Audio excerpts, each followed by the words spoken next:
హిందూ ధర్మాన్ని నాశనం చేయాలి. ఎలా?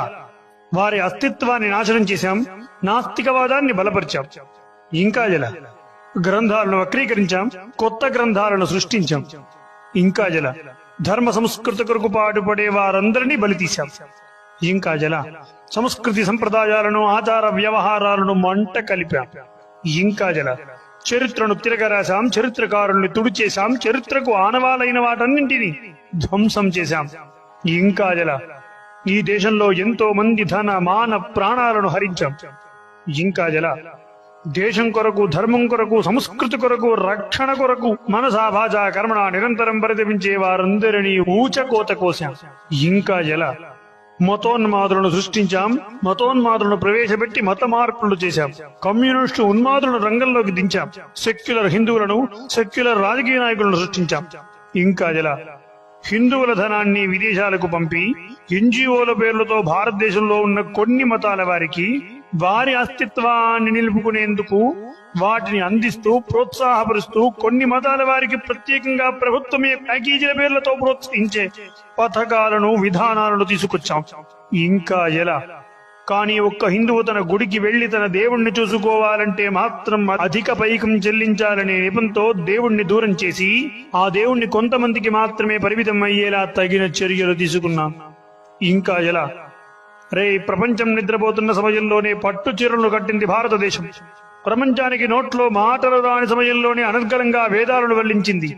చెడ్డీల మీద ప్రపంచం కొట్టుకునే సమయంలోనే యుద్ధ నీతులు, శాస్త్రాలు రచించిందిరా భారతదేశం. ప్రపంచం ఒంటి మీద బట్టలు కూడా లేని కాలంలోనే పట్టు చీరలు కట్టి నెట్టిన కిరీటం పెట్టి శోభిల్లిందిరా భారతదేశం.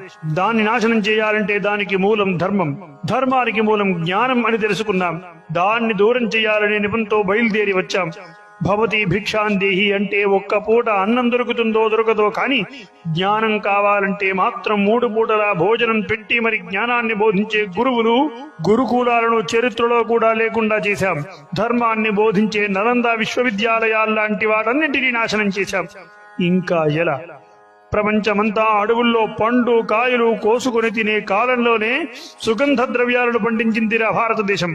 అలాంటి దాన్ని నాశనం చేశాం. ఇంకా ఎలా? ప్రాచీన విద్యను నాశనం చేసి పాశ్చాత్య విద్యను ప్రవేశపెట్టాం. ప్రపంచానికి విజ్ఞానాన్ని నేర్పిన హిందువులను అదే పాశ్చాత్య విద్య కోసం ఇక్కడ బారులు తీరేలా బాదుడు మాదేరా అన్నట్టుగా వారి సంపాదనను హరిస్తూ వారిని బానిసలు చేసుకున్నాం. ఇంకా ఎలా? భరతమాతే స్వయంగా అమృతం వంటి అన్నాన్ని పండించి వండి పెడుతున్నా వాటిని దూరం చేసి రంగు, రుచి, పచ్చి లేని వంటలను ప్రవేశపెట్టాం. ప్రజలందరూ వీటికి మాత్రమే బానిసలయ్యేలా వాటిని అలవాటు చేశాం. ఇంకా ఎలా? జూదాలు, వ్యసనాలు, మందులు, డ్రగ్స్ ఇలా అనేకమైన దుర్మార్గాలు వేసి యువతను ఆ దారిలో వెళ్లేలా యువత దారిని మరలించాం. రాబోయే యువతకు కూడా హస్తస్య భూషణం దానం అంది వేదం. కానీ హస్తస్య భూషణం ఫోన్ అంటుంది ఈ తరం. ఆ విధంగా వారి కాలాన్ని హరించి రోజుకు 20 గంటలు వృధా చేసే సోమరితనాన్ని పెంచాం. సోమరిపోతుల్లా తయారు చేశాం. ఇంకా ఎలా? ప్రతిభ ఉన్నవాడికి కాకుండా లేనివాడికే ముందు అన్ని దక్కేలా అన్ని చర్యలు తీసుకున్నాం. ఇంకా ఎలా?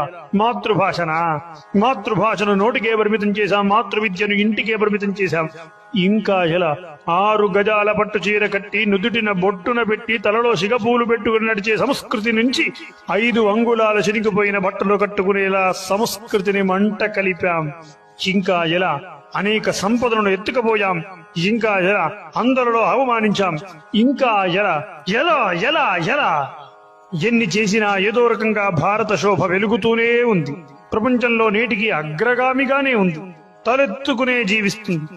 వందల వేల సంవత్సరాల నుండి అనేక మంది ఇలా దాడులు చేస్తున్నా కనీసం చెలించకుండా, చీమ కుట్టినట్టు కూడా లేకుండా తలెత్తుతూ సగర్వంగా శోభిస్తుంది రా భరతమాత. ఎలా ఎలా ఎలా? ఇది మన హైందవ వ్యతిరేకవాదుల ఆచరణ చిత్రం. నీవు ఏం కోల్పోయావో ఒక్కసారి వెనక్కి తిరిగి చూసుకో. జాగో హిందూ, జాగో భారతీయుడా.